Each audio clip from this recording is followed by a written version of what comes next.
Welcome everyone to the EED webinar number 22. It is September 30th, 2020, and our theme today is managing fear, stress, and anxiety. Normally we talk about resilience, how to build resilience, how to activate resilience. This is the other way around. We are hardwired to experience fear, to experience stress, to experience worry, anxiety. There is a function to it. It's natural. But what happens is when we're not connected to our resilience, fear, stress, anxiety will go into overdrive and it becomes debilitating. So this webinar is meant to show you the truer function of fear, stress, and anxiety, how to get back control of yourself, how to use fear, stress, and anxiety as a reminder to reconnect to resilience, and then in fact, how fear, stress, and anxiety can actually help you, which might sound strange.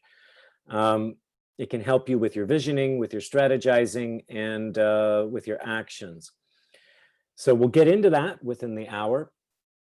Also, first, I want to make an announcement too that we have Module 1, Revealing Essence, coming up October 9th to 11th. It will be online via Zoom, and our session times are 1 to 4 p.m. and 5:30 to 8:30 p.m. each day, October 9th, 10th, and 11th. And you can go to the website, essence-dynamics.com, go to our courses and registration page there, and you can click on the link to register for the course. And for those of you attending the webinar, I'll give you a special promo code in case you're interested to join.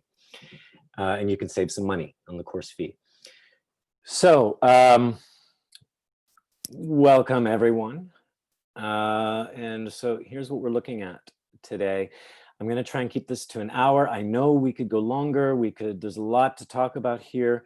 I want to give you some basics, okay, and some basic tips for managing yourselves.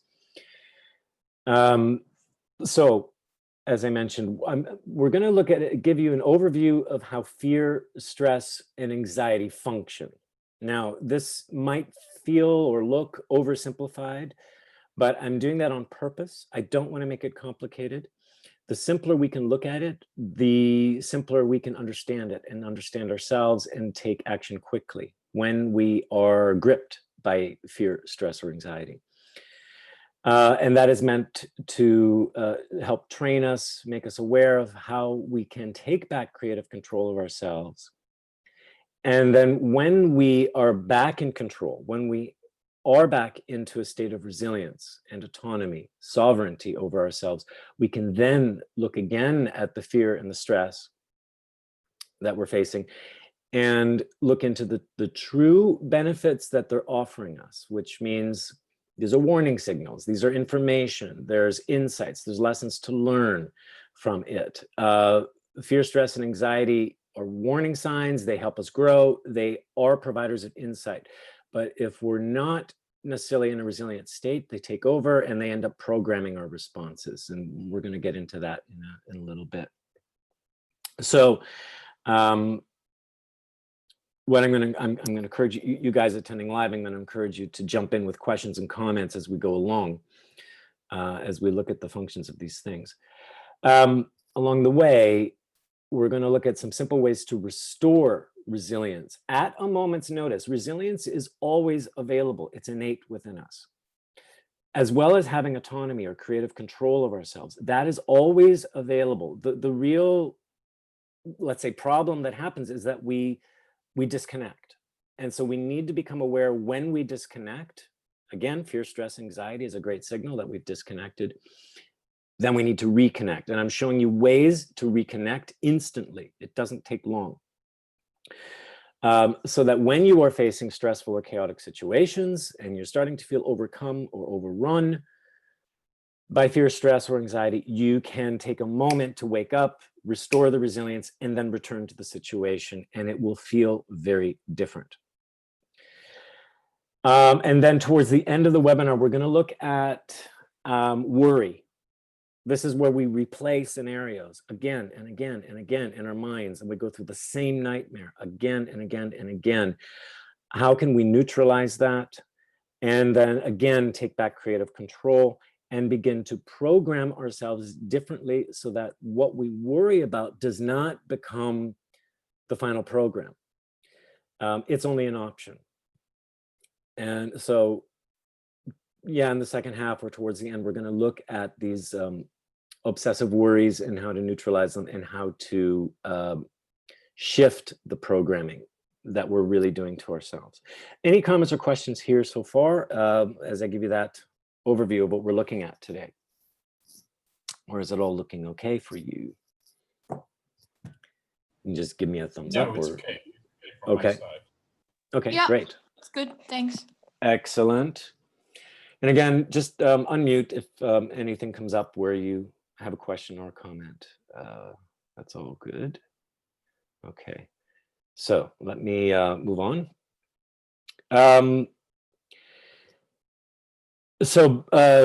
Both of you have attended previous webinars, but for those listening to the recording, I'm just going to give a brief overview of what is emergent essence dynamics. What does it do? It's basically looking at everything that happens around us, within us. Everything is in relationship, and those relationships are following a unique pattern that works in cycles, meaning these patterns repeat. But not only that, these patterns are fractal based, meaning there's a core pattern that builds from the small scale to the large scale. It's basically the same pattern on all levels. And that affects our behaviors. It affects our choices. It affects how we act. So what EED does is it looks at those core patterns through our actions and behaviors to see how are we in relationship to things. And then we can shift the pattern, and it's the pattern that's going to then shift the person and the situation on many levels. So what's great about that is that once we shift the pattern, many issues begin to reconcile themselves. Now, how do we do this? Again, we're looking at fundamental patterns that drive the human dynamics. That can be the individual, that can be relationships or groups, and it is applicable to coaching, leadership, mediation, healing, facilitation, anything to do with human interaction, and especially personal growth. Before we transform anything, we're looking at building resilience first, immersing the person or the client or the group in a resilient space, because where we usually start off with is reactivity. We're in a state of fear or stress or anxiety, and we say, I need to change this, I need to change myself, I need to change the situation. But if we're still in that reactive mode, disconnected mode, nothing is really going to change. We're just going to be pinballing on the same patterns. So when we drop someone into a resilient space first, they're then able to become less rigid, less attached, more fluid, and more autonomous, and then shifts can happen. So we first drop them into a resilient space, we build that resilience, then we're looking at the patterns and the dynamics that are still happening. This is through action and behavior. And what we're looking at today are the actions and patterns of fear, stress, and anxiety, how we react according to patterns, and what are some classic patterns that we follow. Then in that resilient space, we can shift the pattern, and the person, the group, multiple issues all transform. So really what emergent essence dynamics is doing, it's not a transformation process, it's more of a transmutation process. It's alchemical. We're adding or deleting nothing. And what we're really doing is from a space of resilience and autonomy, that is being restored and reclaimed, and then that person can purify themselves so they are a more clean and pure expression of their core essence or their core being. So we're taking away distortions and rechanneling energy. Any questions, comments there? Or are we good to move on? Okay, so we're looking at patterns of fear and how fear and stress and anxiety all work together. So we need to understand fear as a polarity. Now, just to make a note here, we have 3 core modules that we teach, where we give a full-fledged training, 3 days per module. In module 1, we're focusing on activating resilience, building resilience, having people in resilient relationship with themselves, each other. It all has to do with creating a foundation of resilience. We do work with patterns, we do shift patterns in the resilient space, but the main focus is establishing resilience as a foundation and all the ways you can do that. Module 2 is focusing on polarities. So we're looking more under the microscope of how these patterns function. And then in module 3, we focus on the reprogramming, the cleaning up of the distortions, the restructuring, the reconstructing of cleaning up those patterns so they're well connected to a resilient foundation, and that shifts the entire belief system of the person. So that's modules 1, 2, and 3. So here we're looking at polarity. This is a focus of the module 2 work. So what is fear? Fear is basically disconnection. It is a disconnection from our inner source, from our essence. When we are disconnected from our source, then that's like a separation from our infinite awareness, our infinite all potential. When we're in touch with all potential, infinite awareness, there's a sense of timelessness, permanence, and we feel unconditional. We feel invincible.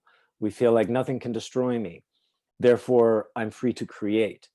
When we're disconnected from that, then we feel this emptiness, this void I could drop into, where I could be annihilated, be non-existent. That's going to produce a feeling of fear. And it's going to then produce a feeling of, I don't want to go there. Therefore, I want to escape from the emptiness, and I want to take control. But that sense of I need to take control in order to gain power is in reaction to that emptiness, to that threat. So I'm not truly autonomous. The emptiness has power over me. All right. Now, there are other webinars where we discuss at length, why are we experiencing this emptiness? Why is there a separation from essence? The simple way to think about this is essence is unity. It's source, unity.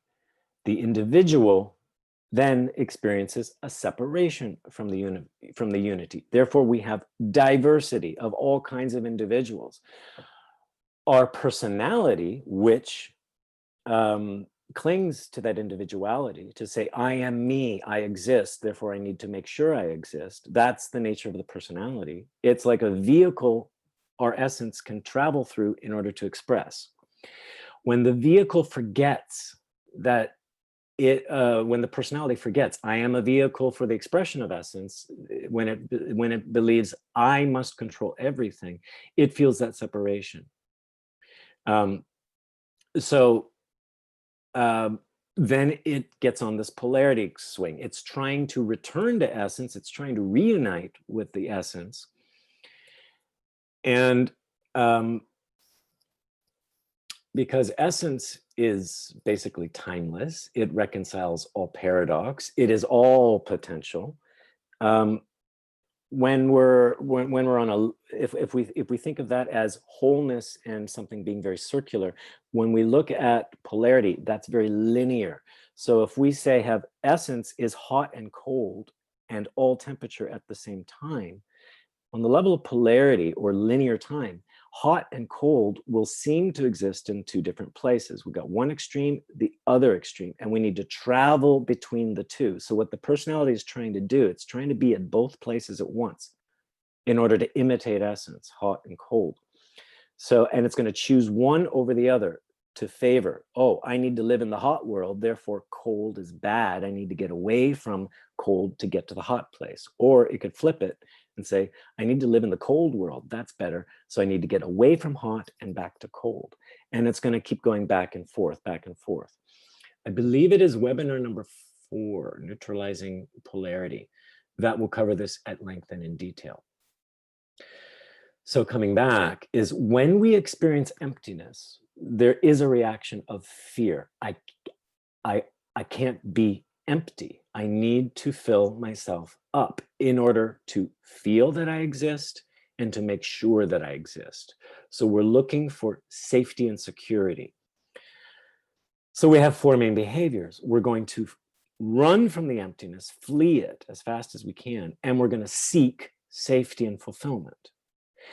Now, if that safety and fulfillment gets threatened, like life moves us away from that fulfilling place, we're going to try to cling to it as best we can. If it starts moving us more and more and closer towards the emptiness, we're going to fight the emptiness, fight from not going there. And the first chance we get, we're going to flee and then seek safety again. So nobody is hardwired to walk into danger. We're always hardwired to walk into safety and fulfillment. All right. Now that is a natural response. That's a survival response. Of course, if you're walking through the jungle and you hear the lion roar and your first reaction is, I could be under attack, you're going to want to flee. Or if you can't flee, you're going to fight it. Okay. And then you're going to seek safety and you're going to protect yourself, your family from the roaring lion. That is a natural response. But what happens if we keep running through that reactivity? It's not just a lion in the jungle, but it's our mortgage payment, it's our bank account, it's our job, it's can I keep my friends? And we're treating that same thing as if it is a life or death experience. That is where we're going to live under constant fear and threat. How does that happen? We're constantly reminded of the emptiness. And even when we seek fulfillment, it's still in reaction to emptiness. I don't want the emptiness, therefore I need to fulfill myself. How you guys doing? I might be getting a little off track, but just how you doing with describing fear as simple disconnection triggered by emptiness? Yeah, go ahead, Dina. I had some questions. I'm not really sure. So like when I have fear in that moment, I am not connected to my inner self. I am not connected to my essence.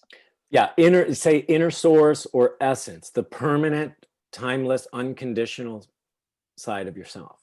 Okay, the one that can live beyond everything, anything, even beyond death. Okay, yeah, we have a brief disconnection. Yes. And why do I do that? Why do I disconnect? That's a good question. I think there's a million reasons why we disconnect. It could be we forget. It could be we've gone to sleep. We're awakened. We're shocked into it. We're surprised. What I'm going to say though is we seem to live 99% of our time disconnected, and we think this fulfillment is the connection when it's actually not. All right. I have a value of safety and security, therefore I need to honor my value. But this is a very conditional statement. What happens when you cannot honor that value of safety? Are you still safe? You see, there's a lot of clinging that goes on. We need to cling to fulfillment, cling to safety. I need to cling to my job, cling to my friends, cling to my bank account, cling to my status in society, cling to all the likes I get on Twitter and Facebook. Because if I don't get them, suddenly I'm a non-person. Now what do? I'm a nobody. Do you understand? So when we feel that sense of emptiness, that's a disconnection. Yeah, but this full thing, being wanting to be full, for example, through having money, or this is an illusion. When you are connected to essence, it will feel like an illusion. When you're driven by the emptiness, it will not feel like an illusion. It will feel very, very real. Okay. Right. That's the difference. So it depends on which level are you playing on, the level of polarity or the level of essence. Okay. Here's essence. All right. There is a disconnect from essence. Essence is laying itself out in a linear line of all of its full spectrum. Okay. Okay. So that's what it looks like. Imagine you have a circle, you've cut the top of the circle and laid the two ends down into a line, okay? It's the same representation of essence, except the two ends don't meet anymore, okay? Essence, everything will move in a circular way, in spirals, but polarity gives you this illusion of beginning, middle, and end, okay? And then we got to go back and forth, okay? Yeah. So, and there's always a condition. The condition is, I do not want to be here, I need to be here. Therefore, in order to stay here, I need these things. And so I don't want to go back here, okay? So what's one way that's going to neutralize fear is do the work to come into relationship with that emptiness. Rather than fleeing it or fighting it, do the personal work to embrace it. An example could be, what if I lose my job? Then what? You can take yourself into the scenario, so I don't have my job now. You can ask yourself some simple questions. Am I still alive? How am I still okay?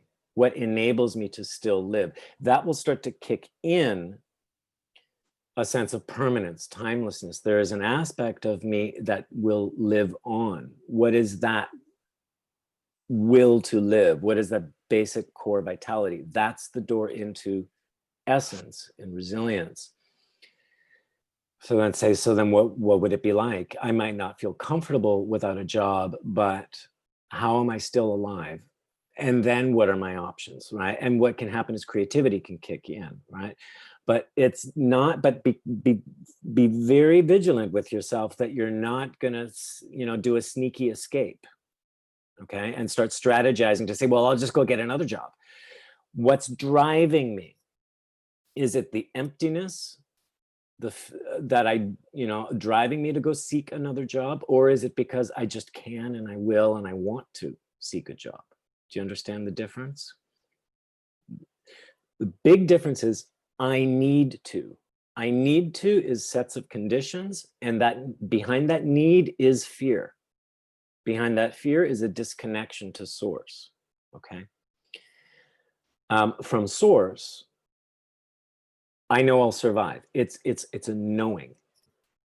And therefore, I won't experience the stress and I won't experience the fear or the need. I simply can. That's the difference. That's the difference between thriving and surviving. Survival will be driven by fear. Thriving will be driven by resilience. How are you guys doing with that? Yeah, sounds good to me. Okay.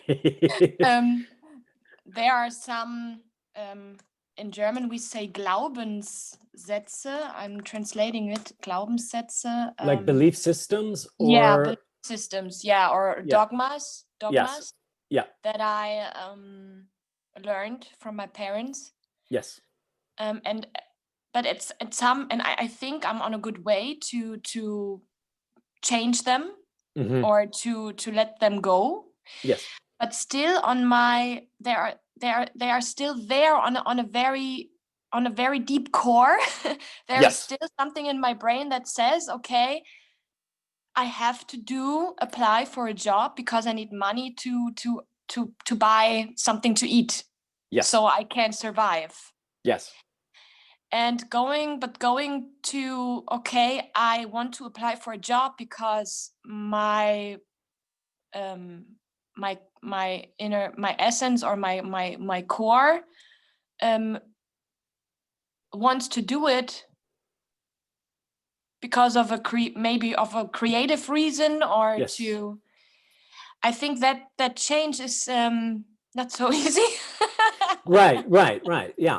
Oh yeah. I mean, I'm not saying this is easy work. I mean, we will have so many belief systems or Glaubenssätze deeply embedded in ourselves that we've learned, we've been conditioned, not just from our parents or our family, but from our schools, from the media, from society. We're constantly bombarded with beliefs and threats. And most of those beliefs are founded in reaction to that emptiness, right? You must be a good person, or else. You must get a job, or else. You must have a good education, or else, right? So, of course, to function in society, you're going to get a job. The point here is, what's the underlying feeling? Is this a feeling of threat, and I must, and I need, and if I don't, therefore I'm going to die? Or is it, I can, I want to participate, I want to, earn the money, all of that. And so you have more free choice, free will, when you're not driven by the emptiness, okay? Right. Yeah. Okay. You Yeah. can do the very same actions, okay? But it's the underlying feeling that shifts here, okay? A good example could be, I've been working at a company for 5 years. I've been doing a great job, and I want a promotion, or I want a raise, okay? So like, I'm gonna have a baby, and so I need a raise. So I'm going to go talk to my boss and ask for that raise or that promotion, okay? Now, if I walk into my boss's office with this feeling of, I better get that promotion, or else, my boss better say yes, or else, I'm not at true choice. If I am okay and resilient with either answer, yes or no, I actually can have a more human and resilient and fluid conversation with my boss. Otherwise, I'm going to walk in there with an expectation that I'm attached to. I'm going to manipulate, or I'm going to be very inflexible for whatever responses my boss gives me. I'm not prepared to hear the word no. Do you understand? When I'm prepared to hear the word no, I have more freedom and liberation in where I can go in the conversation. Does that make sense? It's like, I can't walk in there with an offer that can't be refused, right? That's not choice, all right? Is that making sense what I'm saying to you Yeah, guys? totally. Yeah. Yeah. And also, I think when you go with that emptiness as a basis, you might probably also fulfill that reality of emptiness becomes a never-ending story somehow. Exactly. Probably. Yeah. Exactly. And that's where we're going next here. So, Yeah.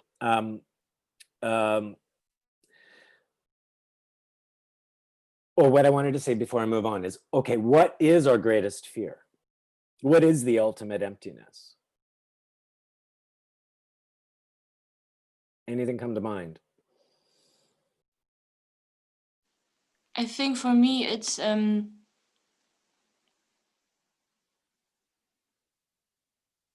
that thing of being alone, like loneliness, probably. Okay. A feeling of being alone, and that is like very existential. For me, it's a very existential feeling that I won't survive, that I have to die or something like that. Okay, now you're hitting it. Because you're tolerating being alone. Okay, I can be alone, but then what's the next level? Well, I'm dead. I don't exist, right? Total annihilation. Yeah, and I already feel that in my, like right now, I feel it in my throat. Mm-hmm. And I feel a lot of sadness, and yeah. Right, okay. Yeah. So the best work we can do, if we want to dispel fears or master fears, work with our fear of death. Because all other fears are secondary to that. Everything comes back to, or you will die. If you don't do this, you will die. You will cease to exist. So just, we're not taught in our education system, at least in the Western world, we're really not taught to deal with death. We're taught to kind of move around it, cover it up. Even the way we do funerals and talk about that, we don't really talk about it. We don't really deal with it. And that's why there's a high materialism. We're constantly covering up that emptiness so we can avoid thinking about it. All right. So when we can overcome our fear of death, that actually enables us to live. Because now we're not living in reaction to everything, hoping we don't die. When we're prepared to die at any moment, okay, I've accomplished what I have accomplished. I'm doing what I'm doing. I'm dead. I'm okay with that. I'm not going to be so much under threat anymore, because then you can't shame me. You can't insult me. You can't cast me out and say, you're going to be alone forever. I'll say, fine. Right? You know, so when we can overcome or deal with or embrace death, then we're already neutralizing fear. That's one of our greatest fears. So when you can reconcile your fear of death, you can reconcile any fear. Embracing death will liberate your life. Just let that sink in. If we keep avoiding the acceptance of death, that could be figuratively or literal, then everything becomes a threat like death. Everything becomes a little death, so that every moment we're actually dying a little, dying a little, dying a little, or meeting death, meeting death. Okay, oh, I don't have a job. That's like a little death. Oh, I lost my friend. Ooh, that's a little death. Ooh, I find myself single and alone. Ooh, that's a little death. And that puts us into survival mode, where we don't want to touch that emptiness, the void, the non-existence. So then we're never really thriving. We're never really creating. We're just constantly running. How is it to hear that? What does it do for you guys? Yeah, it makes sense. So if we as a society could spend more time, right from children, not making death taboo, and actually embracing it as a part of life. Death is a transition. You know, it opens us to actually contacting our essence, understanding the permanent nature of ourselves. We don't have to live in this chaotic world spinning, you know, around in the universe in this nonsense chaos. They're actually coming to terms with death and our essence. Changes the way we think about our own consciousness, where we are, what our foundation is as divine human beings. We bring back divinity as opposed to angst and fear, right? And then there's little need for all this stuff to surround us, so we can just forget about that emptiness. So yeah, some of the greatest work we can do is just tackle acceptance of death, which might sound morbid, or it can be very, very, very liberating. That brings us into our resilience. Now, moving to the next thing, we have fear. Then what is stress? So stress really is stimulation. Think about it. When I'm stressed, I've got an emotional response, an energetic response, an adrenaline response. That's meant to keep me moving, to keep me in motion, keep me acting, keep me going. So all that adrenaline rush keeps me swinging back and forth on that pendulum, okay? I'm constantly seeking the fulfillment. I'm constantly swinging. I'm constantly fighting. I'm constantly fleeing. That's going to keep me in motion so I don't freeze and stand still, okay? Now, stress is very good to put me in action, to make me run faster, run farther. But that needs to be balanced with rest and recharging. So if I'm gripped by fear and then I'm immediately reacting and saying, I must make a choice, I must move, I must act, I must fight, I must run, I must seek, I must cling, run on that rat wheel. It will exhaust us. It will debilitate us. And then if I'm not allowing myself to rest for fear that I may not be safe anymore or die, then I'm going to debilitate myself. And stress becomes very damaging. And then your body will suddenly, boom, shut down. okay? So we can have a healthy relationship to stress. In fact, we can use our stressful situations to give us that poke of energy, but then again, reconnect to the essence, all right? I'm not truly under threat. I have options, I have creativity, I have resilience. If I experience loss, I can handle the loss, okay? I can work around and work with the loss. That is what resilience enables you to do. It enables you to be adaptable and flexible. When we're driven by the fear, gripped by it, in that space of disconnection, and then that stress comes at us, I'm going to immediately fight, flee, cling, seek, and it's going to be on automatic response, all right? And I won't let myself rest until I win. And then if I lose, I'm dead, and I can't have that. So I better win. And it just goes back and forth and back and forth. So stress is meant to put us in motion. Now in module 3, when we talk about how do you manifest new realities, how do you reprogram your thinking, how do you manifest vision, how do you make that a reality, you need energy and emotional drive and the desire. That's the magic that is injected into the vision to get you in action. It keeps you in action.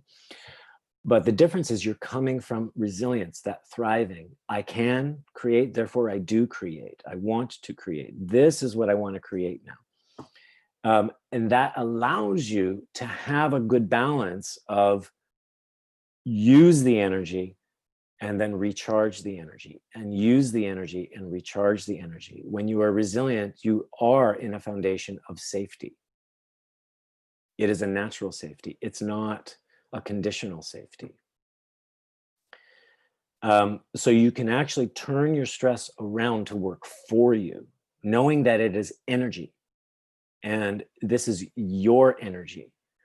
When I'm under stress and I really need to fight or run, or I'm beating myself up, what is that energy I'm using?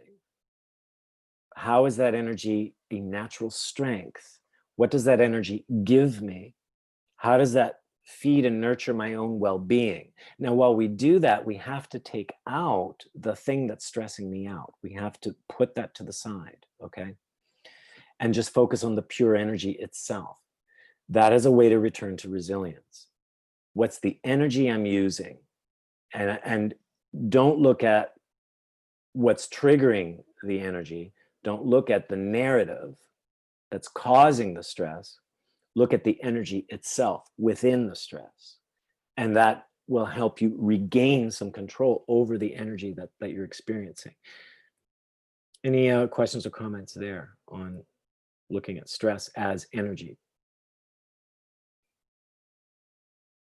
Or are we good? Now, let's look at anxiety. That's obsession. It's programming.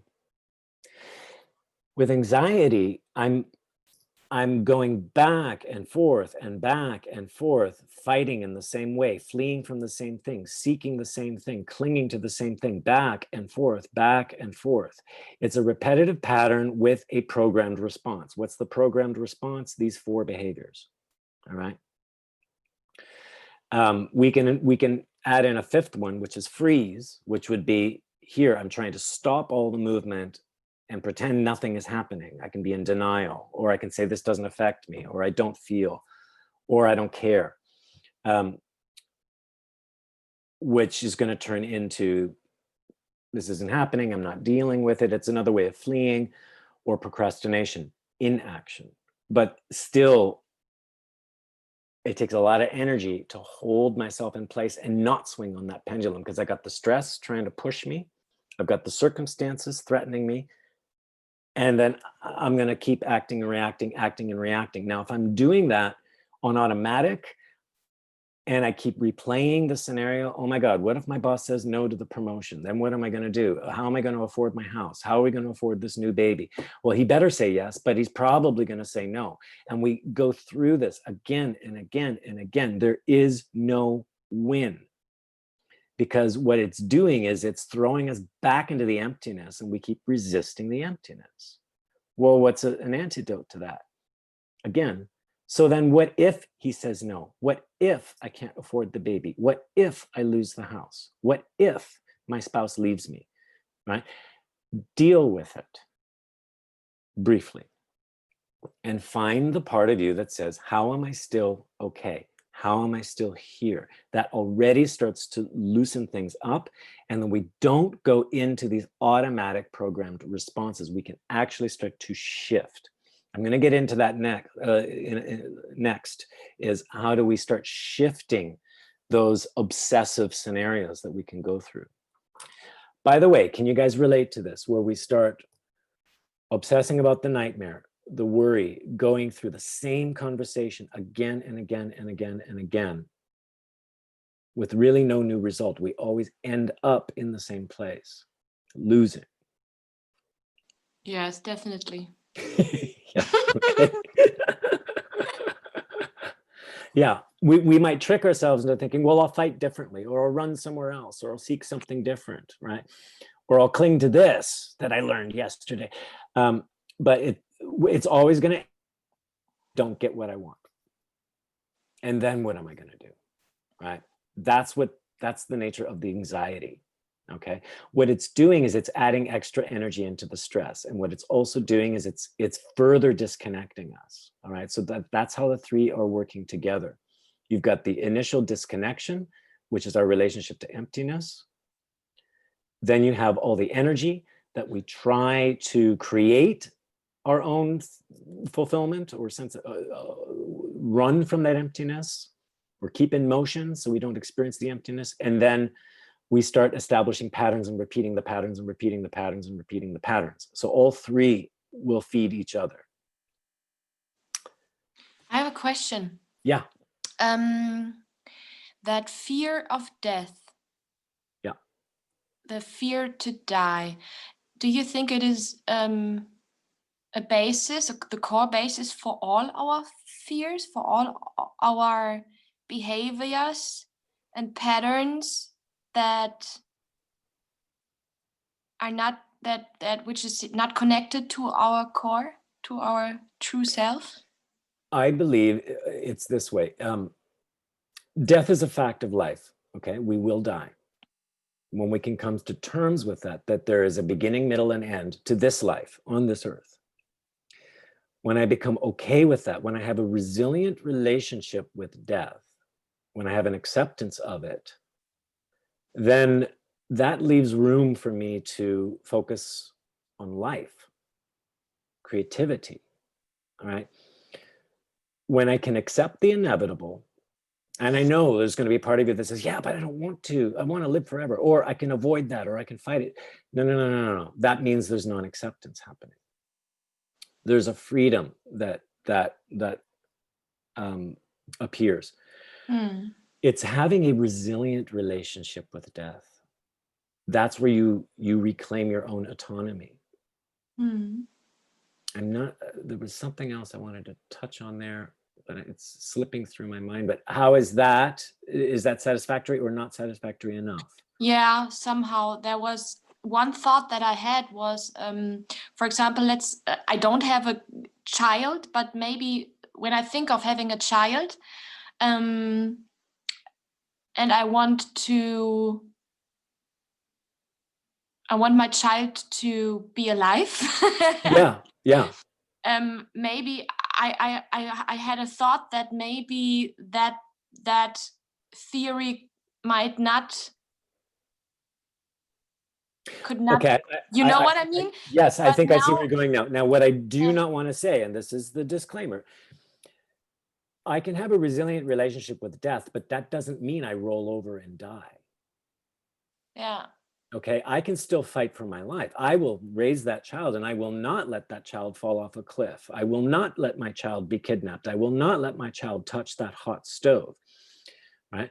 But it's not coming from fear, stress, and anxiety. It is coming from the pure joy and respect for life and giving this child boundaries. And then, so if the child does touch the stove, I still can stay intact and be lucid and creative, and I can still pull my child out of a car wreck.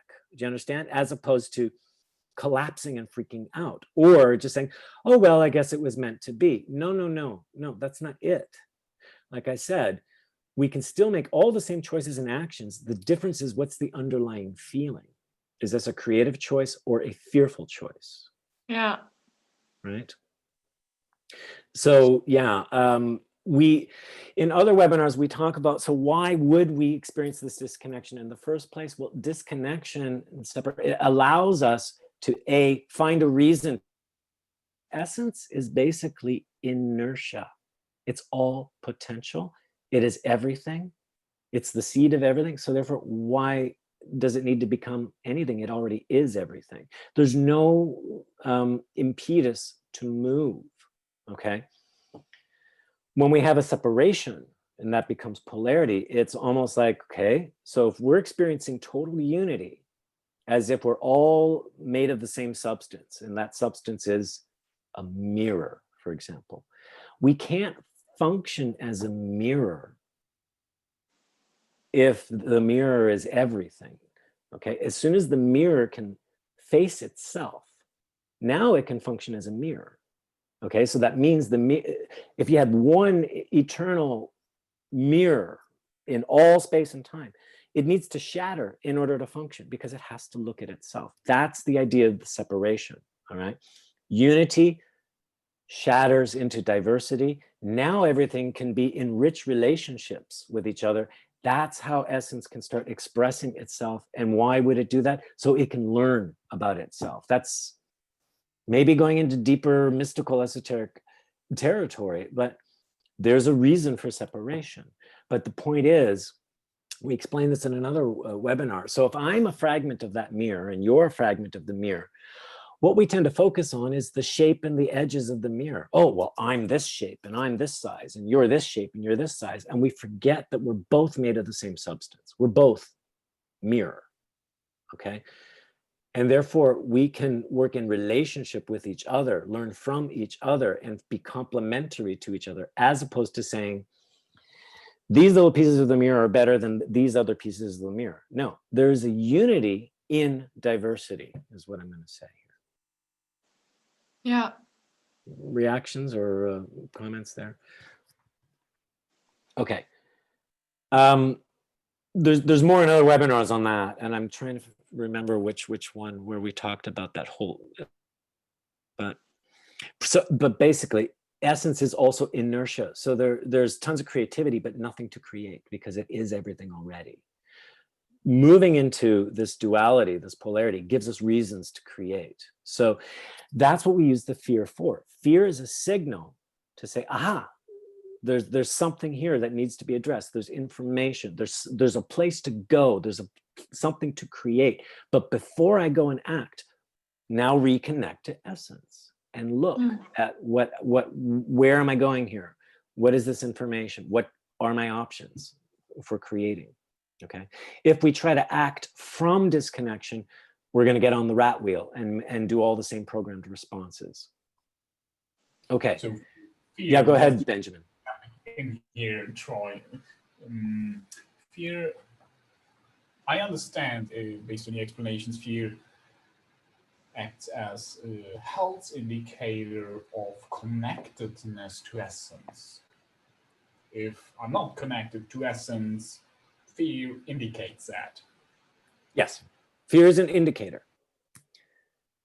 But usually we misinterpret it as a guide into the wrong direction, right? Can you say that again? You cut out a little bit. Just repeat that last question. Usually, I observe usually that we misunderstand fear the way, not as an indicator, hey, let's reconnect. Right, yeah, we buy into the fear and we feed the fear, and then we get into the energy of the fear. That's going to start creating the stress, and then we start acting from the fear, and that's creating the patterns, the obsessions, the anxieties. Okay, so rather trying to getting rid of fear, so compensating for fear instead of not investing into compensating things. If we're going into compensating, then we're over here, we're clinging. Another word for clinging, it's like, oh, I'm going to cling to my strength. I'm going to overcompensate. I'm going to show my strength. I'm going to gnash my teeth, right? That's The still implicit clinging to a false strength, for example. So the implicit assumption of that clinging is the fear is real. So by clinging, we manifest the fear which we experience. I'm clinging to something else in reaction to the fear, which is in reaction to the emptiness.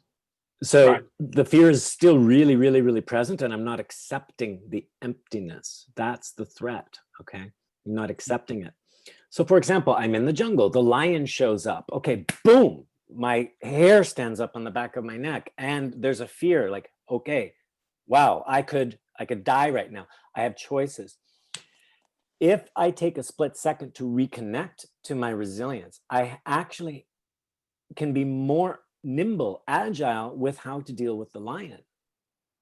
I could run, that's a choice, but I can also fight. I could also communicate with the lion.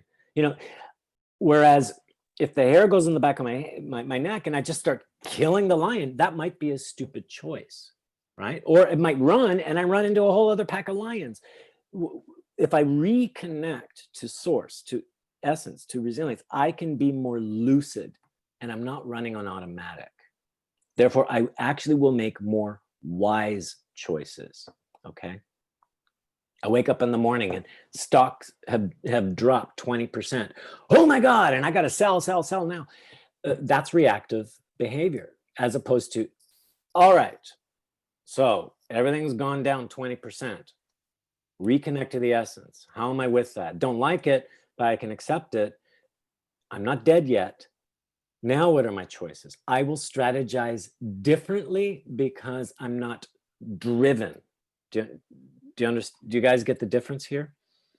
I still may decide to sell, but I can, or I may say, I'm going to hold on. I'm going to ride this through, you know, and if it goes down another 5-10%, then I'm selling. Or, you know, it might ride up and I can catch it at a 10% loss instead. So I'm more lucid and willful in my thinking. I've got creative control because I'm the master over the emptiness. If the emptiness is the master over me, I don't have control. I'm just going with programmed conditioned responses. That's the difference. Is that any more clear? Yeah, it's the question I have, how do I reconnect in that situation?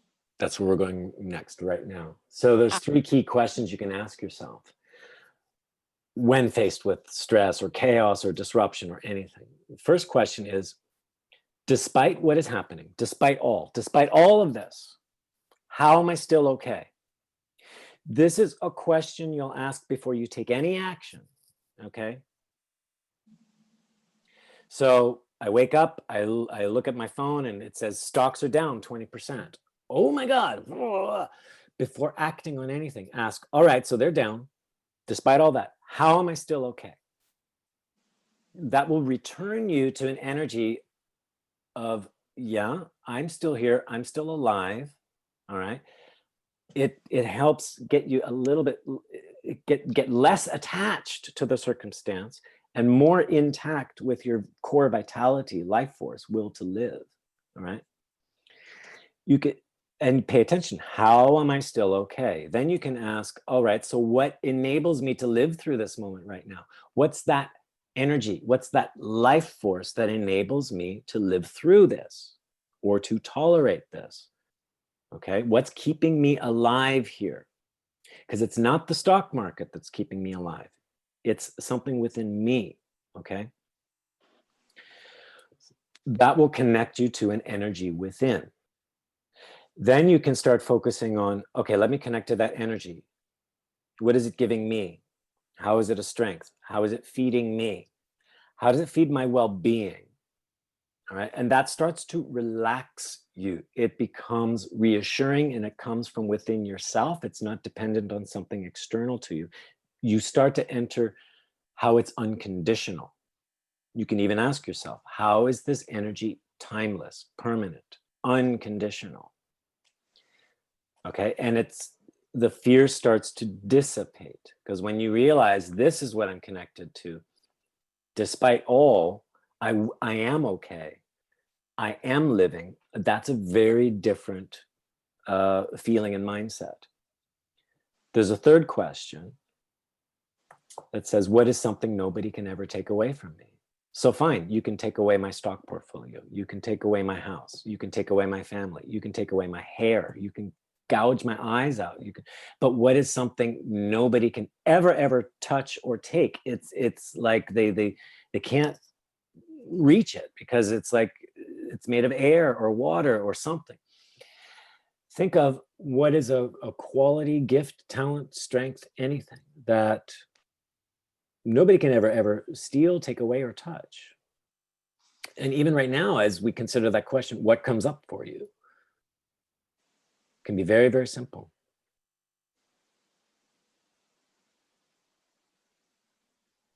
Anything come up?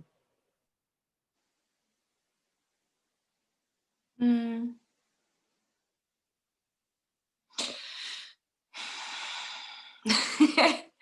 There. What just made you Yeah. laugh? What just made you Yeah. laugh? My Yeah. it is something I cannot describe. Is there a word for it or an image or anything that can just start to make it more concrete? The joyfulness of life. Okay, there. Okay, yeah. Now, it's not a thing. It's an energy. It's a feeling. It's a sense. It has effects on you. So you pay attention to, so what is it like as the joy of life flows through me? What does that give me? Then you can go further and ask, so how is this nurturing me? What am I now connected to within myself? What is it like to experience my world from this place with this energy? And then you can ask yourself, what is it like when I am this energy? Or even just make the statement, I am the joy of life. What happens? Right? There, what just happened? Many doors are opening up. Okay, there. So now you see, now you have options. There's a liberation, there's a release, right? I am the joy of life. The door's open. I can move, right? What were you going to say there?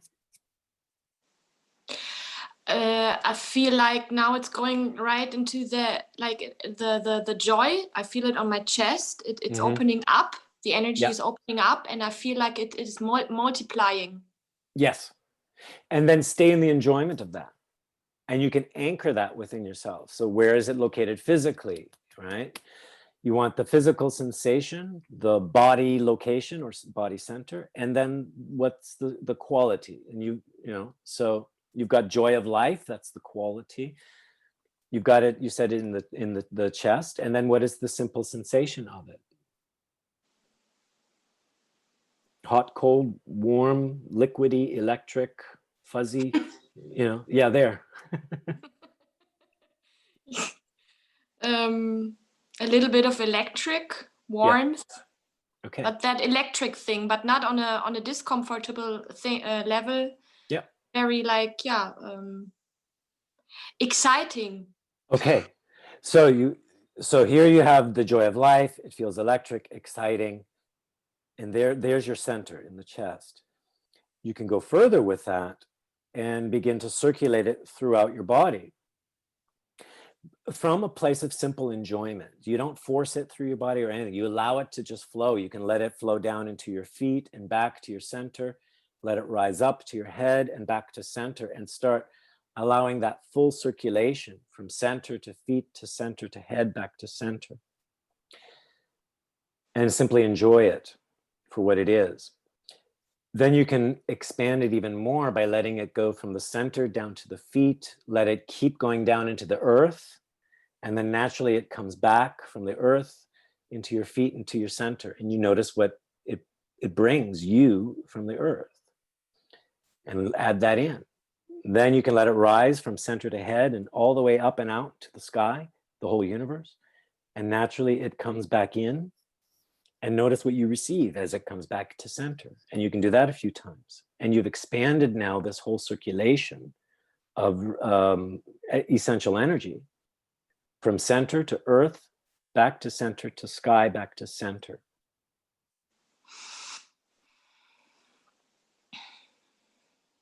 What's happening for you now? I know I was talking fast, but what's happening now? Peace. Peace. There's an essential quality. That's like the white light of peace. So now from peace, right? And you can anchor that within yourself. You're aware of how it's happening, how it's circulating. Then you can look at the world around you. Say, what's it like to be in relationship with everything from this central place of peace, with the joy of life within me. And then you can look and say, now what's it like to face the chaos, face that situation, whatever it was that disturbed me.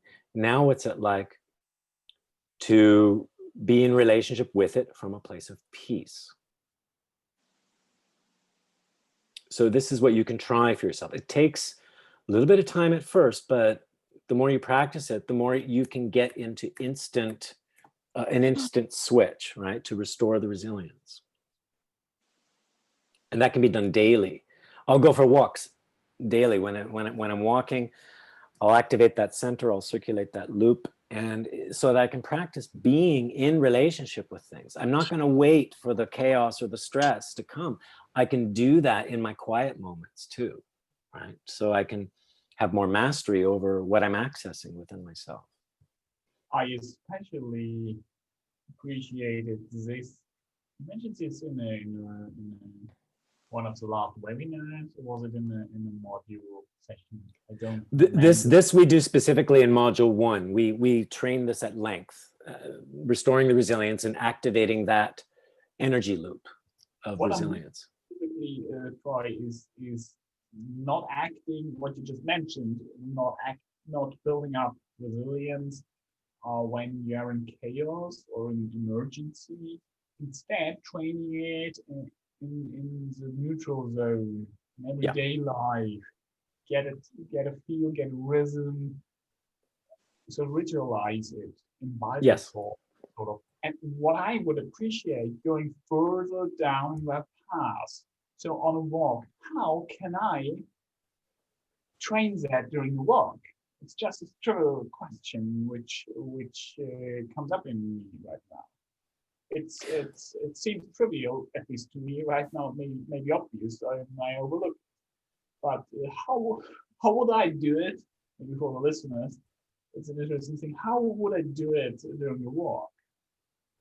During work, did you say, or during what? WALK. Oh, when you're hitting a wall, do you mean? No. Walking.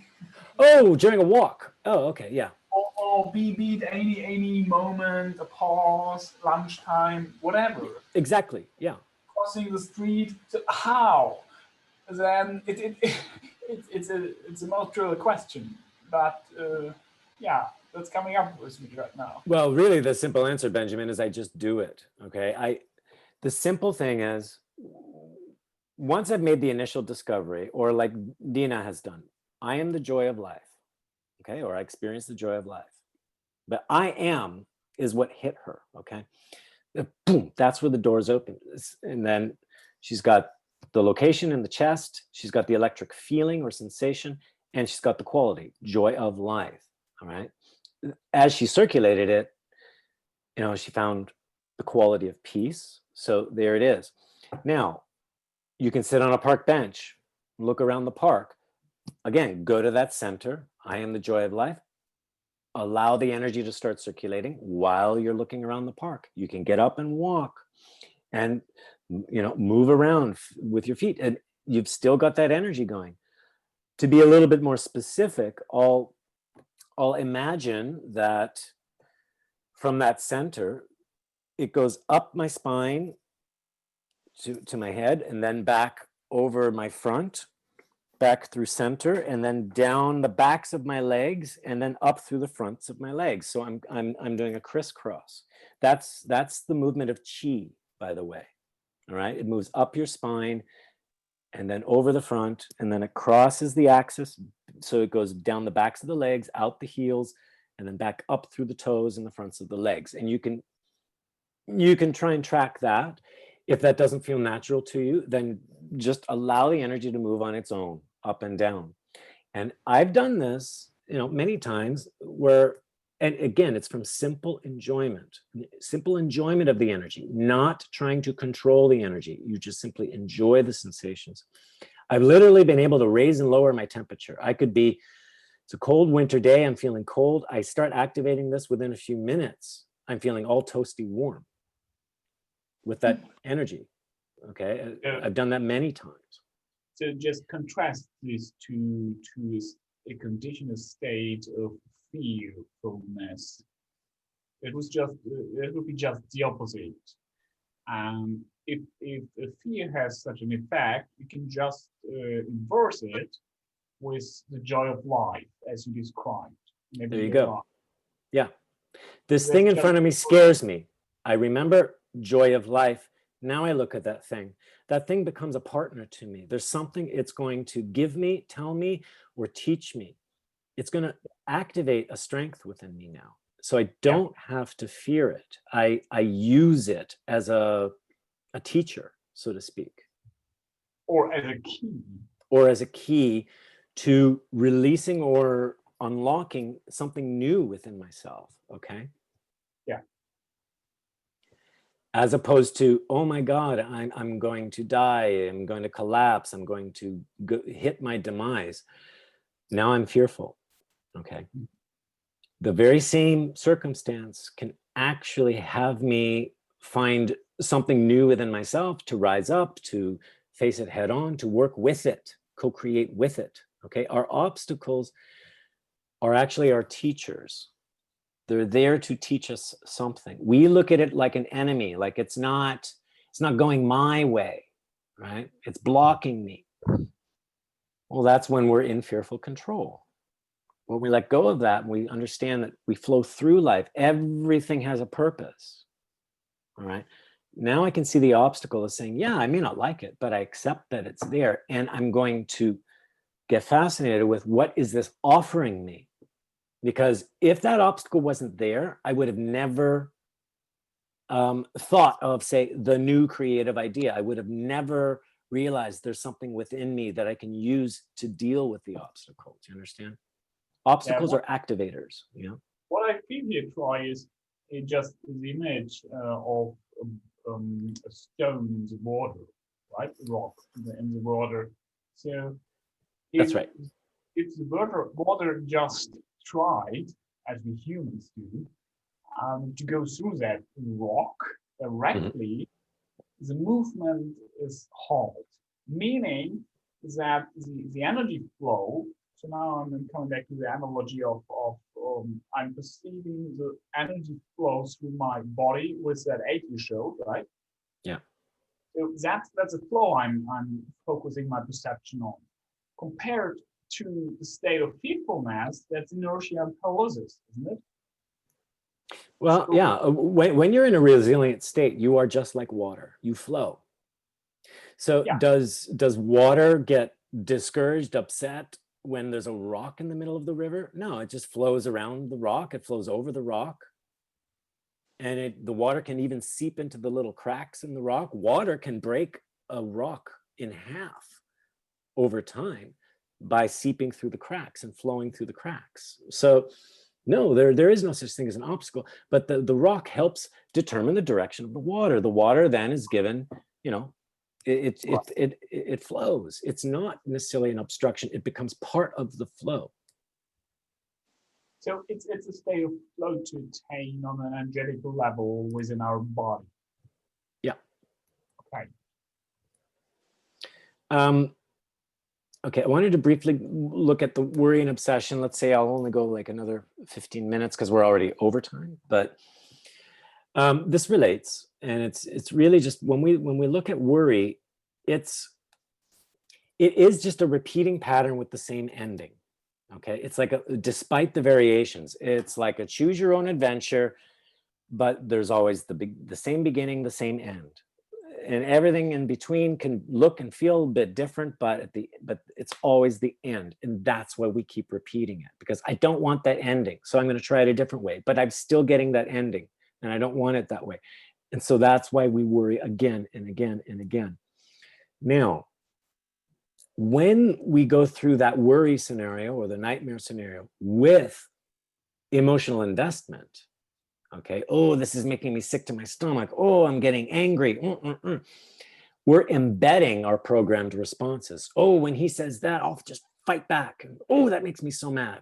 Or, oh, this makes me so sad. I just want to run away. We're feeding those neural pathways with emotional strength. Okay, we're embedding programming the more we repeat with emotion. Okay. So what is important here is we need to realize worry is an option. It's not a reality. Worry is a fantasy scenario where we can explore options. But when we start to obsess over it and repeat the same scenario and add in that emotional investment, we'll make that fantasy a reality. Because when we face the situation, we've already pre-programmed responses. We might go through all the possible reactions, and because we've not taken control of the fantasy, we're in reaction. We're going to have those same reactions in the real life. So worry then becomes a self-fulfilling prophecy, okay? The more we obsess and repeat with the emotional investment. So what to do? I'm not saying stop worrying. I'm saying be in a different relationship with what you're worrying about. So first, the worry comes up. All right. Take a moment, reconnect to the resilience or within yourself, or the essence, okay? Then you can put it on a screen in front of you and you can watch it happen, but without all the emotional investment. Just let it play out and accept it for what it is. Don't start fighting and clinging and fleeing and searching.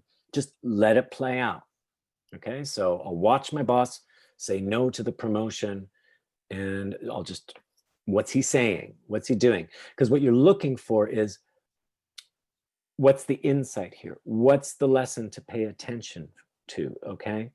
So if I say this, my boss gets upset, and then he says, that's it, you're fired, you're out. Okay, so I'll learn from that. Okay, so if I say this, he may react like that. So now I can learn from it and start to incorporate it. Now go back to my resilience. Now I have options. My resilience can come up with a creative response, okay? As opposed to, ooh, I better not say that or I'm gonna lose everything. No, you play the nightmare once. You watch it, you learn from it, and then you put it away. You leave it alone. Because then you go back into a resilient state and you use that information for more creative options. There's where you can do resilient strategizing. So then you're free to look at what are all the worst case scenarios, what could happen? And you can collect that information. Then you could say, okay, so let's say that does happen. How am I still okay? What enables me to live? Then I don't have to feel so threatened. Okay, then I'll actually have creative insights into A, if it does happen, I'm prepared on how to handle it. B, I can also prevent it. Okay, but I don't have to call it in as a reality. You can then choose to reimagine the situation. Now, this may be more difficult for some people, where you actually imagine from creativity, possibility, like I walk in the door, my boss smiles at me. I say, hey, I'm gonna have a baby. He says, congratulations. And then I say, so yeah, I've been working hard for 5 years. I'd really like to get a raise. He says, well, what did you do to deserve that? Well, I did this and that and that and that. And he goes, you know what? You've been really good. You've been loyal. Yeah, I'm gonna give you the raise. And that's called an open door, all right? And a lot of us might think, oh yeah, but that's just too easy. That's impossible. Well, what I've just done was I slammed that door shut. I've refused to believe that open door. What I'd rather be doing is fighting and defending myself, or yeah, you know, I need to prove myself here, and he's still saying no, he's still saying no. That's called a closed door. Reimagine the situation from your resilience, creativity, and possibility, and look for the open doors. Go test yourself, create an open door and see your reaction. You might find you're resisting an open door. Therefore, you're resisting getting what you want. So backtrack, go back to the open door, let the door be open, and ask yourself, what does it demand of myself to accept the open door? What does it demand of myself to maintain the open door? Keep it open. And even a third question, what does it demand of me to go through the open door? This will neutralize the negative worry. And you'll start moving into a dream scenario as opposed to a worry scenario. Worry scenarios are just saying, pay attention. Your idea is incomplete. It's not well thought through, but you have to counterbalance that with, what are my ideals here? What is the ideal situation? Okay. When you get good at this, you can bounce back and forth between the nightmare and the dream, and the nightmare and the dream, and you can have both working together, but you're working through both from a resilient space, knowing you are the author of the entire dream, and you start programming new responses. Comments, questions there on what I've put forward here? Yeah, makes a lot of sense to me. Right now, while you were talking, I was having a scenario in my mind. Yeah. That makes, is, for example, what if my boyfriend dies? Yes. Okay. And it makes me very sad. Yes. And then I had that scenario, okay, when he dies, I will be very sad for a long time, probably, because I won't have him around me. But still, there's still that joy inside of me, like the joy of being alive and being creative, and I can also do it without him. Yes. But still, it makes me so sad to lose someone. Yes. That I love. Yes.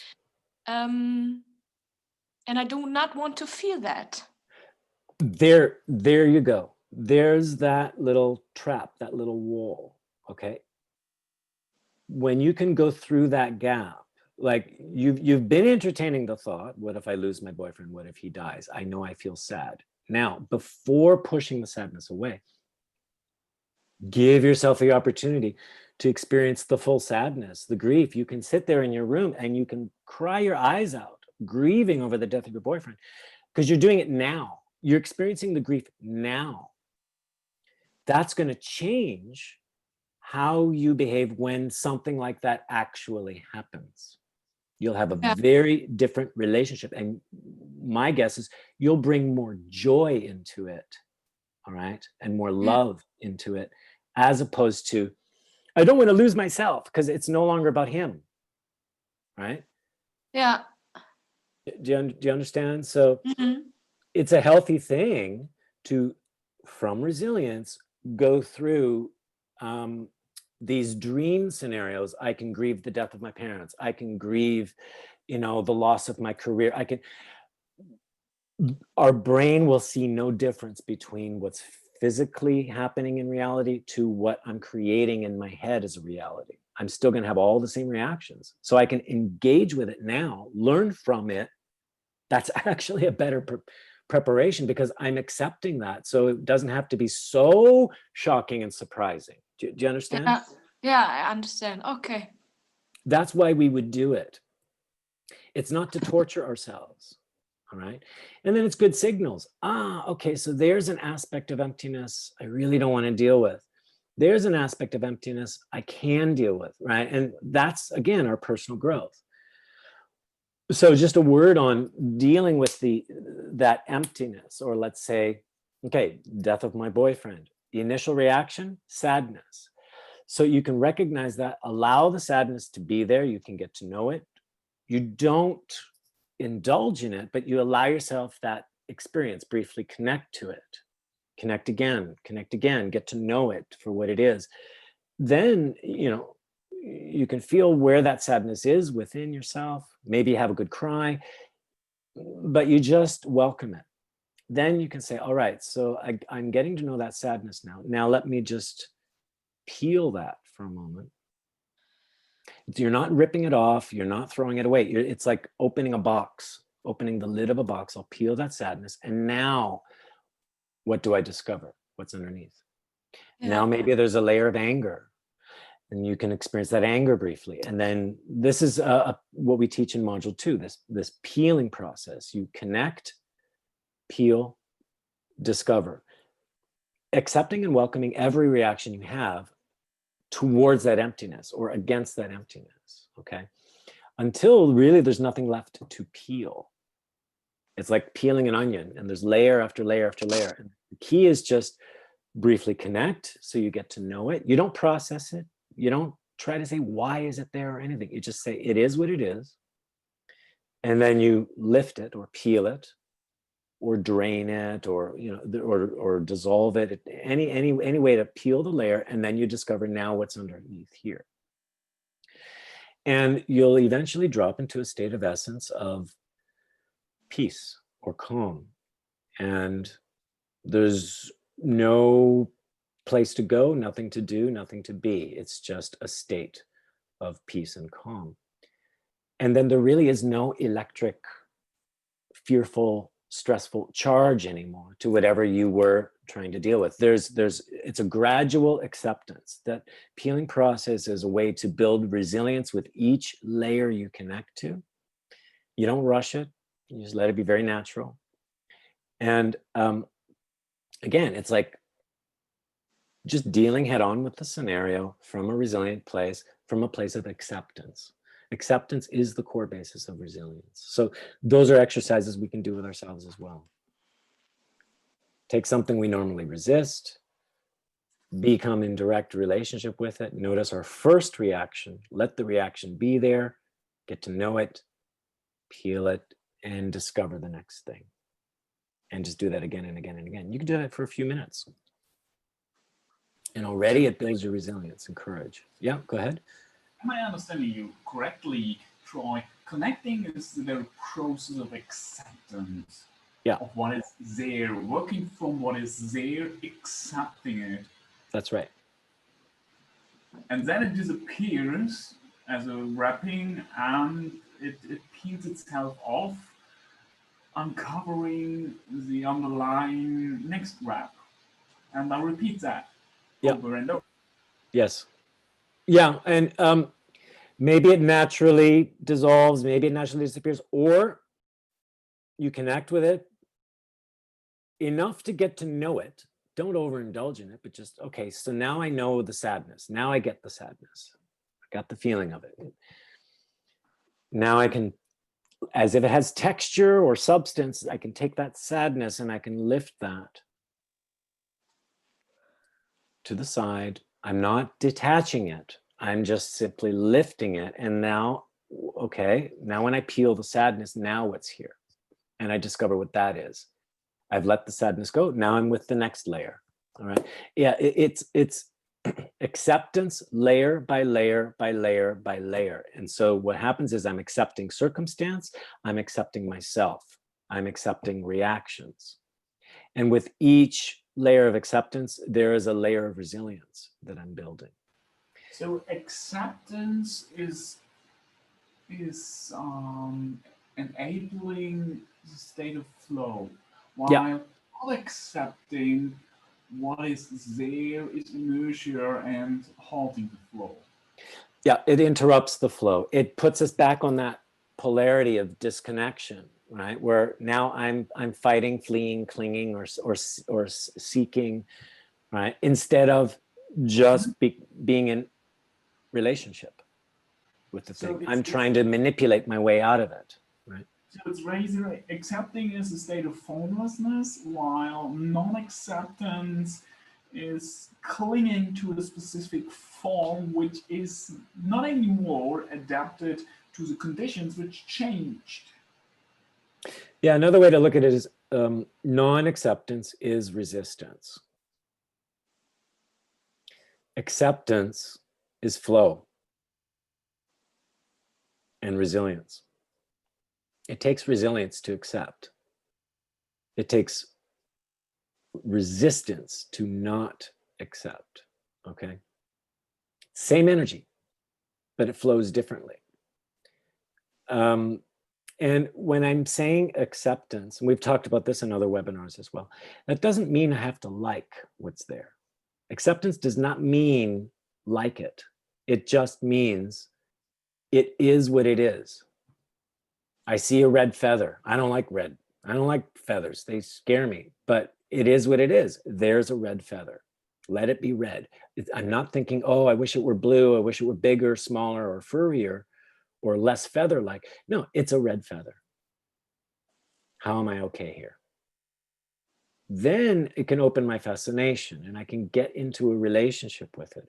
We talk about the 8 stages of truthful relationship. You recognize what's there. You accept it for what it is. It is what it is. Don't try and change anything yet. Become fascinated. And then you can start to appreciate something in it. You can start to enjoy it little by little. You can now engage with it truthfully. You can participate with it where it affects you, you affect it. Now you're in an act of co-creation.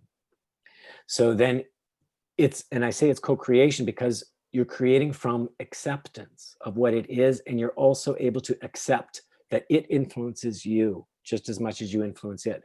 When we try to create from non-acceptance, we don't want to be affected by what's out there. We want to affect what's out there. It's like a one-way street. What is that called? Manipulation. Is that making sense?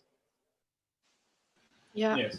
And that's creating from fear. Okay, when we create from resilience, there is a flow, a give and a receive. Okay, and we're both the creator and the created. That's the difference. And we're connected to us that sense of permanence. So therefore, I can shift, change, let go. All right. So we're coming to the end here. So we'll just go to basic summary.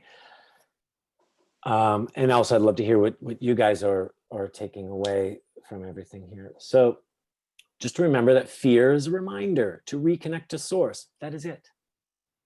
Reconnect to source. Source or essence activates our innate resilience, creativity, and unconditional vitality. That's really key.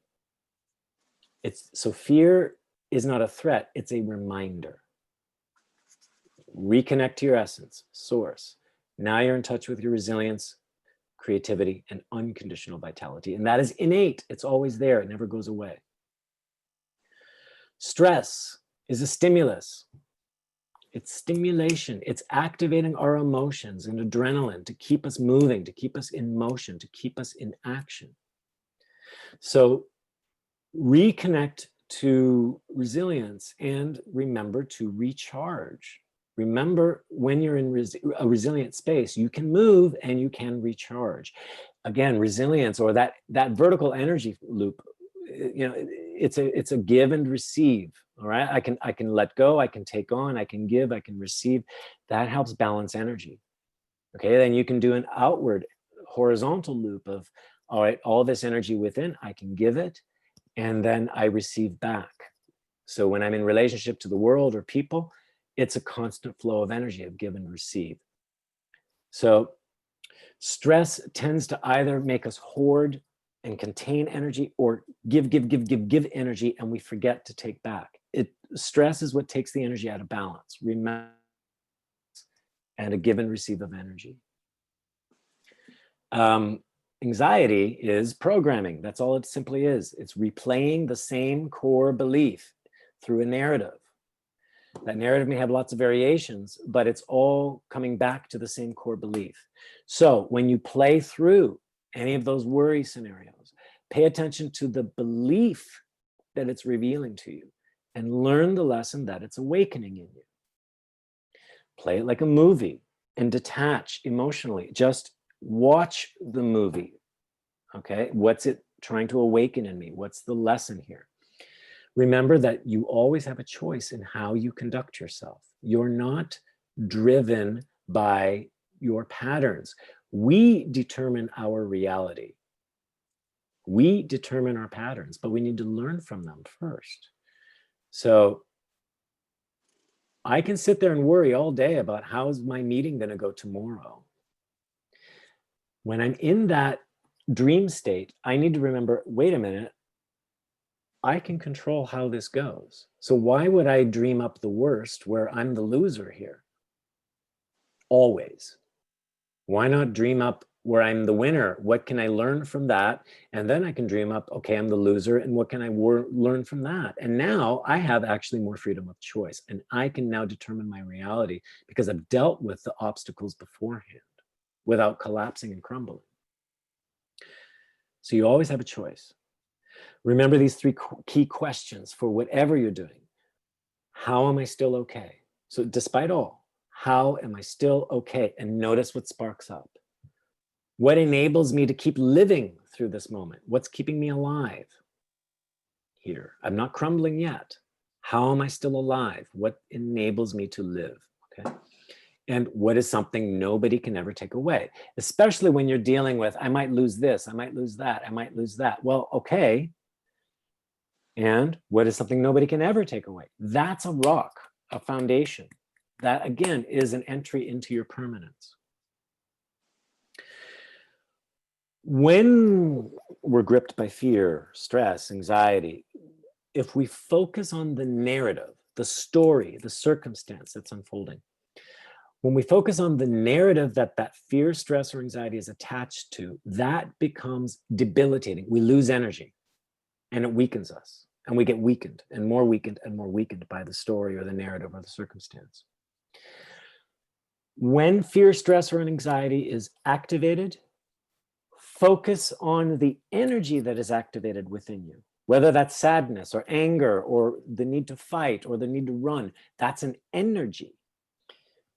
Take away the story and just take that pure energy and link it back to your own strength and well-being. Don't associate it with the circumstance or the story. Just grab the energy and focus on the pure enjoyment of that energy itself, the enjoyment and the cessation.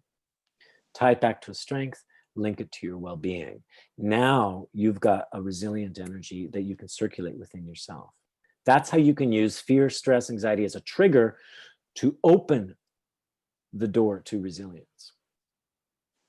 So, right, take any resilient spark that you discover, whether it's through those questions or working with a narrative or anything, connect to its pure energy, notice what it gives you, and enjoy how it feeds your life force, your own vitality. What are you taking away? What stands out? Well, for me, definitely a key, well, everything is very, like, I feel it is that what I've learned today is very rich. Mm-hmm. But the key point for me was, I think, having that scenario in my mind. Yeah. What happens if, I think I've done it probably 1 or 2 times in my life so far, but not on a regular, like I think it's very, very, very helpful. Yeah. Like really having that scenario, the images and the emotions and that accepting thing is something I really take out of it right now. Great. Yeah. Very key in that when running through scenarios, if you're looking through the nightmare scenario, detach emotionally, just watch it and learn. If you're programming a resilient scenario, do engage with the emotions, the strengths, and the well-being, okay? Because then you're programming a new response, but now you're in control of the programming. Do you guys understand the difference? Yeah. Okay. So notice when you're going through a nightmare or a negative, or where it's an impossible thing, where you're being defeated, all of that. Just learn from it, but don't engage emotionally with it so much. Yeah. Okay. Yeah. Because otherwise you're going to unwittingly just run on that rat wheel, programming responses that may not be helpful for you. Okay. Yeah. Okay. Benjamin, did you have what stands out for you, what you take away here? Ooh. Hmm. Well, if it's one thing, it's again, it's a very bit of when you don't need it, train it. Yeah. Daily. Yeah, don't wait for emergencies because you won't be well trained in it. No, if I train it in non-emergent moments of life, I make it a habit, Yes. so that I can subconsciously act from that. Yeah, so I'm immersed. I'm constantly immersing myself sort of in that state, which is a natural one. So I get so used to it as to experience it as normal that I will relapse back into that normal mode in a state of emergency. That's Because right. I know it. Yeah. It's very, very good. Because in a state of emergency, it's hard to get into a state which I'm not used to. So why Right. not training getting used to it? That's right. It's too obvious to Yeah. yeah. Train it in a calm and pleasurable environment. Start small, and gradually work up to bigger and bigger things, so that it does become more natural and primary. Because then when we do hit crises, urgency, a state of emergency, we go to our primary responses, the deeply embedded responses. Okay, so resilience may kick in, but it might be distorted, it might be mischanneled. So yeah, when you do daily exercises of resilience building within yourself from a place of enjoyment and well-being, that starts to become your natural habit over time. And then it will kick in more naturally when the stakes get higher, when when there's more and more urgency involved. You'll be able to still stay within your right mind, okay, as opposed to falling back into automatic. So that very important. Train these things now while you're in a calm, secure, safe, enjoyable space. And then you can test yourself, bring it in more and more gradually more difficult situations, right? To give yourself some tests. But like if I was teaching you piano, I would not throw you into, an international competition right after your first piano lesson. That would be ridiculous, right? We're going to work, give yourself patience and persistence, work in the baby steps, and don't wait for the emergencies to work with resilience. Do the other way around. But I feel it might be just a common wish, expectation, desire. Pick one. Mm-hmm. Of of people, of myself, of anyone. Oh, where is the magic bullet that I can use in this emergency situation without training in my normal life, in That's right. non-emergency situations? Yeah. So it's That's right. really just the piano competition. I want to learn to play two bits of piano in an international competition environment, which is nonsense. But that's the state we act in that fashion. Yeah. That's right. It's people might not like this metaphor, but if I'm going to, train how to shoot a gun, I'm not going to wait until the robber enters my house, because I'll fumble with the gun. I might shoot it the wrong way. Whereas if I'm well trained and I understand that instrument inside and out, I can very strategically and with will and with sharp focus, just use the weapon. And I'm not driven by reactivity there. Same with if I learn how to use a sword, or if I learn how to ride a bike, right? But you've got to train it in a training environment. Give yourself the training environment to learn the skill and learn yourself. And then you apply it in the real life situations. Training conditions are not the conditions where you apply what you train. Yeah. So mix that up. Right. Yeah. There's a whole learning process. Look at the webinar, forget the number of it, but it's Accelerated Learning and Mastery. And we go through exactly that. What's your training process, training environment? What are the phases of training something new, right? I need to review that. Yeah, review it. Yeah, it's a great model. We show you the graphic of the 4 phases and how they work, and study, we have study, practice, performance, and reflection, and there's much more to it. So it's on the YouTube channel. Speaking of which, our next webinar is going to be next Wednesday, October 7th. It's focusing on shamanic vision. This is entering more deeper creative state, where we can do visioning, where we can do dream states. How do we access that and use it successfully? And how do we apply that back to strategizing, creating vision, sense of purpose, et cetera, et cetera. But it's the shamanic sense of the vision. How do we enter those deeper states of consciousness that is readily accessible to everyone? And like I said at the beginning, we have Module 1, Revealing Essence, October 9th to 11th online. You can register through Eventbrite or go to our website, essence-dynamics.com, and click on the register button, and it'll take you to the Eventbrite registration site. And this is all about everything we've talked today, about building the resilience, how to maintain the resilience, how to do that vertical loop of unconditional energy, a perpetual motion of essential energy.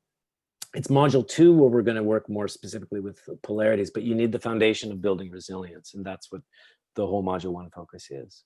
So feel free to contact me if you have more questions. info@essence-dynamics.com. You can follow us on Twitter or Facebook, or look at our YouTube channel, all found under @EE Dynamics. Thank you everyone for attending today. Thank you all for listening to the recording, and enjoy accessing resilience. I hope this changes your relationship to fear, and to stress, and to anxiety. It's actually an indicator and a reminder that you are always resilient. It's innate within you, and you can always access it at any time. Until then, enjoy yourself, and we hope that you join us next week for Shamanic Vision.